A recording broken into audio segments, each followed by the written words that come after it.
Brought to you by cMotion. Dun, dun, dun, dun. This video is going to be about the new cMotion cPRO Plus. And it's not just going to be a review kind of how amazing it is video. It's going to be a check out the new features, obviously, but it's going to be also about setting up the handset and setting up the motors so that they work together and troubleshooting any issues. I mean, I thought about this video just because not everyone can afford to buy a cMotion cPRO Plus because they're a load of cheddar. So I figured, what about if you're using them for the first time as a rental item from a rental house, obviously. So I thought, hey, let's do a video about it and get it all crack-a-lackin'. And hopefully you like the video. Please like and subscribe, or visit my Instagram, which is my name, Zach Levi-Rodgers. Be there or be square. Right, shall we begin then? So, let's jump into the handset and get started about setting up this puppy. So the first thing I like to do, obviously, when I get a handset out of a box, whoop, is I like to power it on. So that means getting a battery. Now this little fella uses these Sony NP-FM500H batteries. Now these are the same batteries that you will get in a WC4, so they're quite widely available, and obviously you can buy the cMotion ones, but you can also get them cheap, like this one. This is a cheapie. Probably can't see that because the autofocus wants to be on my face. No, doesn't like it. That is why we do manual focus, children. That is why. So let's put him back in.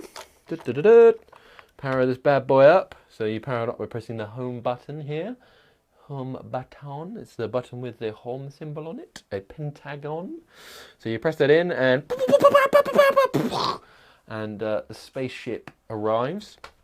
So you'll be greeted by this main menu screen, which is this little blue ring, which actually is quite a useful thing because well, it's showing you the expanded focus, and when you've got the rangefinder, the rangefinder value will pop up in the middle, and then it moves up and down. And when you're pulling focus, the little white arrow here follows it, depending on if you're in focus or not, or if you're following the rangefinder, because the rangefinder could be wrong. Anyway, diverge back into this. The first thing I like to do is it's a touchscreen. It's a tiny little touchscreen, so if you don't have to use it, you can obviously use the buttons and it'll go into the menu, but I like to use the touchscreen, so I double tap on the screen and you'll go into this main menu here. And the main menu has a bunch of different menus. It's got main, controls, lens, motors, buttons. There'll be another menu if you connect to the actual camera via the camera interface cables. You'll get a menu called camera, and that's for camera control, which you get on ARRI, Red, DSMC2 and Sony Venice cameras, which is really cool because you get, white balance, ISO, all the stuff you'd expect on WC4 with the ARRI, except you get it with the Reds and you get it with the Venice. Very nice, very nice, very nice cMotion. Good job. Anyway, and the last thing is about, which is where if you can read about the serial numbers if you want to. Anyway, the first thing I do if I was to get this fresh out of the box, after a rental house has reset it and you to get up on the day and you're like, oh, this isn't set up right. You go to main, I go to main, and then I go to radio.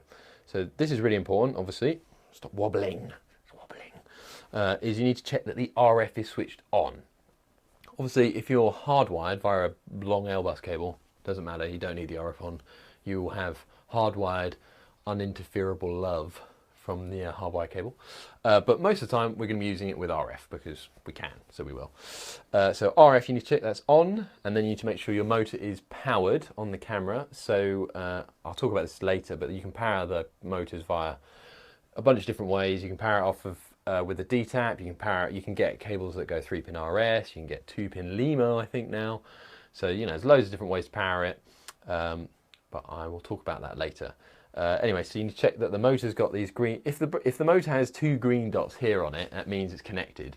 If it's flashing red and green, I think, that means it's not connected. So you need to then check what channel you're on. So the most powerful channels for the cMotion are 0 and 8, I believe. you can check that on Ari, I think, or somebody clever has done a big radio map with Preston, Ari and C Motion. It's all spread out in this kind of circle, and it shows you which channels with the most powerful for each system, which is quite nice. Anyway, so 0 and 8 for the most powerful channels, and you need to obviously make sure you're in the right region. So I'm not in Europe, I'm in the UK now. Oh, Brexit. But according to this, I'm in Europe. So that's important because of legalities. You know, in different regions you have different signal strengths. So in America you have much stronger bandwidth, much stronger strengths of signals than you do in the UK. If that's a word. So yes, you need to do that, and then you can check your channel on this by pressing, I can't remember which button. By pressing the bottom button. Obviously the motor I've mounted upside down, which I will explain later why. But press the bottom button and press the bottom button, and you'll get your radio channel. So obviously I've set that to 0. When they match, it goes boop, boop, boop, boop, yeah, and magic. If for whatever reason they aren't doing that, and you're on RF on, you're on the right channel, there is something wrong in the pipeline. So it's either power, or you have interference issues, which is quite possible. So the first remedy for that is you need to change your channel on the handset and on the motor and see if that remedies it. If it doesn't, I would probably swap out a motor, and if that doesn't work, try moving the camera with the handset into a different area and see if that works. Good way of troubleshooting, and it's always generally worked for me and figured out what the problem is. Because if you shoot like concerts, for example, which I've did a lot of, or did for COVID, then there's a ton of RF around, not just from other follow focuses, but also from video senders, and pyros are all run off of DMXs that are wirelessly done now, so it's like yes, so lots of RF around, bad for your noggin. Yeah, I'd hate to think what having a Teradek next to your head is doing to you, but yeah, we don't think about it. Back to the important bits. So RF, that's the first thing I do. It's connected, lovely jubbly.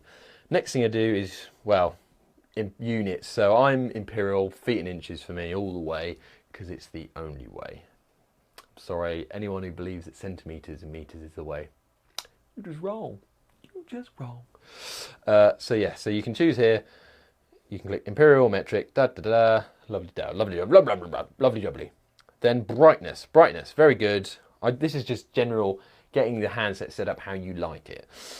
So you can have auto activate, which does everything for you automatically. It's got light sensors, so it goes. But I personally don't like to do this. I like it to tune it myself. Like it's like a fine wine. I like it a certain way, so I make it a fine way. So I go to display brightness. I usually have this really low. Yeah, it's pretty low. A new thing with the C Motion cPRO Plus is that you can define in greater steps the brightness level. So previously in the cPRO, you had I think you had like 4 steps. So you had 1, 2, 3, 4. So quarter, half, 3/4 full for brightness. Now you've got loads more steps that you can make. So you can fine tune the brightness, which it's just all these little things that they've added that you're like, ooh, that's quite nice. So I like personally quite low. So I like it dark. I'm going to turn it up so you can see it. Obviously that helps. Hopefully that helps. But yes, I usually like, when you're in a studio and it's really dark, having a bright display not only gives you glare, but you're also like, everyone can see me. This is bad. So I tend to turn that down. And then same with all the others. You can control the brightness of the knob, slider, joystick, and all the fleshiness. So I do that. Next thing I do is, I don't really do vibration. You can have it vibrate. You just turn it on and off for buttons and keypads and all that. What vibration is quite handy is when you set digital markers on this, which I've covered in a previous video on software version 4.0, I think. Having the haptic feedback vibrations when you go over a mark that you've set, a digital mark, is really nice. Just to go, ooh, you can actually feel it when you hit your mark, instead of looking up, down, up there, see the action, back down the handset, see the tape, and then you miss it. So whereas you can feel it, you're like, ooh, oh yeah, got it. Lovely jubbly. Touchscreen on or off, you can choose if you want it on or off. Stealth mode, really handy if you're shooting like music. I'm using it as my example because I do a bit of it. But if you've got like the front of house camera, which is doing long lens, and you're on a jib, for example, and it goes in front or around that front of house shot, you can then turn off the, if by turning on, I'll show you here, turn it off. Hang on, hold fire, stealth mode, off. Oh, that's on. Okay, so yes, so now that's on, and I press it, and now that's stealth. So as you can see here on the motor, that is now off. So it basically just turns off all the display and the dials and buttons things on the motor, and I've just turned it back on, and then look, lovely. Power save. I've mentioned this before as well. Really handy feature. It saves 30% of power on the handset. Really useful if you want to save power and you know, not have to change batteries all the time, particularly mid-shot where you're like, oh shit. User profiles, probably one of the most useful features of the previous software update, which lets you tune your beast how you like it and then save it to a USB stick or to the handset, or yeah, both, and then you can just come back to it later. So you can set them up for inside, for outside, for, you know, different situations, and then just switch between them, which is really nice. So that's the basics of setting up how you like it, tuning. Then I go to controls, and what you need to make sure is, this is important in terms of operation, you need to make sure that the knob is set for focus, iris slider is set for iris, and joystick is set for zoom. This, you can change this to be whatever you want. You can have this doing, the knob doing focus, excuse me, not focus. You can have the knob doing zoom, the iris slider doing focus, and the joystick doing iris if you wanted to. I don't know why you would, but you could. So here you need to go into diddly-diddly and make sure, this menu even, and check that they're all the right axes that you want. If, for example, you've got this going on, oh, off, no, sorry. You've got it flashing red, that's because the motor's set for a particular axis, which is focus, iris, zoom, or a different axis, or aux, for example. And the knob is set for a different axis altogether. So you need to make sure that they match as well. So you can find out what axis the motor's set to by clicking on the top button. Obviously I've mounted it upside down, but it's one that's flashing red. And that says focus. You then need to go to control for the knob, and you need to go focus. Once it's illuminated and not flashing, you know it's connected. If, for example, you've got one motor on the camera, not two or three, but let me show you, you don't want these two to be flashing. So, for example, if I've set these to iris and I set the joystick for zoom, which is what obviously they normally do, you can see they're both flashing. Now that's really annoying because I've only got one motor on the camera because I'm just putting focus today. It's a prime lens and the DP wants to do the iris. Fine. So the way you get around this is you turn them off. So you turn off the axes, so you go to the zoom and you turn it off. Now it stops, and then you go to the slider and you go off. Now, no flashing, no distractions. Zen. It's beautiful. Right, we've done that, lovely jubbly. Next thing we do is we go to lens. I've covered this before in previous video. Create your lens files. If you've got ARRI lens files, you can import them. Again, you can look at a previous video which I talk about that. And if you've got C-motion lens files, you can import them via USB stick, or you can just create new ones. Easy peasy. So I create your lens file. Lovely. Then you need to go to your motors. Do you need to go to motors? Yeah, you need to calibrate your motors, obviously. Now, this links in with the next thing I'm going to do is, obviously you need to calibrate your motors to make sure all your axes are calibrated. But for that, in fact, I would go to buttons and I would set your user buttons, because obviously you can't keep diving. If you can obviously hold the top button on here in and it will calibrate the motors. But better than that is, I just like setting one of these user buttons to be a calibration button. So you can either calibrate a particular axis or you can calibrate them all. So I set UB1, user button 1, this top one here, to be calibration all. I set UB2 personally to do as a backup record button. And also because reaching across with my left hand to this big record button, I'm like, and I'm lazy. So I just do UB2, and UB3 I set for filter increase because it's really handy and we use a lot of filters. Always wide, in fact, yeah, we're just always wide open on everything, so it doesn't matter. It's always going to be shitloads of ND because you're like, but yeah, and then BB1 is back button 1. I use this as my knob limit button. Why do I do that? because if I'm using stills lens or if I'm using a cine-modded lens, the focus, throw is shockingly bad.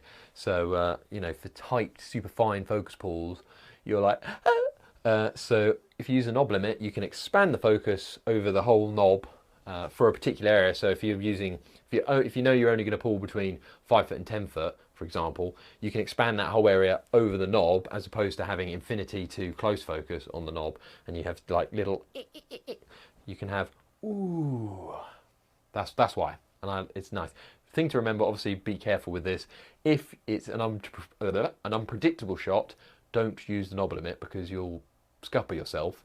If you're like, going past 10 foot. And then you can, if you press that knob limit button to delete the knob limit, the whole thing goes whoop and it expands the scale again. So the motor then goes and then you lose focus and then you get fired. Bad. Okay, lovely. Set your buttons. Obviously, new handset. What's one of the new features? It's got more buttons. We like buttons. Chocolate buttons. Anyway, this has got 3 new buttons called knob buttons because they're on the back of the knob. I'm not going to show you because it involves me having to unscrew everything and I just look like an idiot. But yeah, trust me, there's 3 little buttons that are literally on the back of this knob just here. Lovely. Yeah, it just means that you can put rangefinder buttons there because currently you've got 1, 2, 3, 4, 5, 4, 5 because this one's permanently set as the select button. And then you've got the back button, so that's 6. Yeah, 6. And that ain't enough buttons anymore. You always need more buttons. So now we've got 7, 8, 9 buttons. Woo! 9 buttons, that's just great. Okay, so that is, back to the last thing, which is motors. Calibrate your motors. Lovely. And if you're using, for example, if you're using cine-modded lenses and you're like, I don't really want the torquey motor to smack off the end of the lens, off of the hard stop. So you're like, let's not do that. So what you do about that is you then go to motor settings, doop, click on the motor, and then you go all the way down to manual calibration. This way you can slowly calibrate it without it going off the end of the hard stops and potentially destroying the lens or motor jumping off or just general havoc where you're like, and everyone's like, rush, and then you're like, and then you look like a fool. So don't do that. So yes, and the other thing that's useful to know in this menu is if you want to change the torque because you're using a lens that's really stiff, so you can raise the torque, then you can, or if you want to use a stem that's really loose, you can make it weaker. Lovely. So that is the basics of the handset setup, and that's generally what I do when I'm setting up the handset. Lovely jubbly. So if you get out of a box, do that, and you'll be happy. The next thing we're going to do is we're going to go over to the body and we're going to look at rigging and we're going to look at also powering the motors. Now I've talked briefly about setting up the motor itself so it connects with the handset, but when it comes to rigging and battery powering things, that's a different cake. So generally what I do is I power my motors off the battery directly. Now the reason I do this is because often outputs on cameras, like on the D-tap on the top of a red camera, for example, that's only 3 amps. And if you put a splitter in line and power a TV Logic monitor off, suddenly your amperage you're over. And something's going to give. Either your monitor's going to cut out or your motor's going to cut out. So you need to think of a different plan. So the better plan is to come out the battery, because most batteries tend to have D-taps on. And if they don't, I recommend getting a V-lock to V-lock plate or an Anton Bauer to Anton Bauer plate, depending on what you're using, that has D-taps on. And then you can get, I think most V-locks have 10 amps out of their D-taps. Smaller ones have 6 to 8 amps and bigger ones have 12 amps. Loads and loads and loads of power. So if you've got 10 amps out of one D-tap of a battery, that's more than enough for 3. Sorry, tap my mic. If you've got 10 amps out of a battery, that's more than enough for powering 3 motors plus plenty of other shears as well. So I tend to do that. Be careful with D-taps because they're unshielded connections and you can plug them in the wrong way. I've seen it happen, and bad things happen when you plug things in the wrong way. Smoke, magic smoke. Woo. Bad smoke. So yes, so be careful with DTAPs. Limos are far superior connectors in every single way, and I love them. So if you have 2-pin to 7-pin camera cable or 2-pin to 4-pin L bus, do that. It's beautiful. However, you need to know that if you're using L bus on the C motion system, you cannot get camera control through L bus. You have to go through the 7-pin camera port, which is this silver plug here. And in ARRI cameras, that goes through the EXT port. So they make C-Motion make a cable, which is the EXT to silvery camera cable. And then red, they make a splitted cable that has a DTAP plus a little control. I think it's 4-pin, tiny little control cable connector that goes whoop, into the control. And then on the other end of that is the camera silvery plug. Technical terms, 7-pin camera connector. And that is how that works. And then on the Venice, they have DTAP, which also splits to a remote plug, which goes on the side of the camera, like down here somewhere. And then that also goes to 7-pin silvery plug connector. So that's how that works for camera control. If you don't want camera control because you're old school or you don't give a shit or whatever, then you can go DTAP to 4-pin L bus, power it that way, and then daisy chain. They also make a 7-pin to 4-pin L bus cable, so you can daisy chain that way if you wanted to. Lots of lovely options. And then you can go 3-pin RS if you want to. Just obviously make sure that you've got enough power, because that's the one thing we get asked a lot is, I'm lost power. I've got 3 motors on the camera. Why isn't it working? And a lot of people with Alexa Minis particularly tend to use the 4-pin L bus out of the PL port, out of the PL mount, and just like, do not do that. It's only 2 amps out of that. And that was not enough power. I think that's not enough power for this when it's juicing. So if you've got 2 or 3 motors, it's going to cut out. Don't do it. Bad plan. Power off the battery where you can. Yes? Good. Rigging. Let's talk about rigging. So this is an FS7. This is my FS7. And it is a BITCH2 rig. Word. It is a pain in the ass, basically. Obviously, I've gone and bought a top plate, but loads of people don't buy a top plate, so it's even more of a pain in the ass when you don't have a top plate.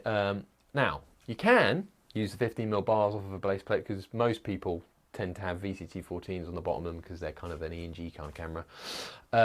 This is a good example of a pain in the ass camera to rig, which is why I'm using it, and also I own it, and we're in lockdown. Yes, so you don't really want to use 15mm bars, in my opinion, because when the motor's mounted, the right side up as such, of 15mm bars, there's 2 things that are wrong.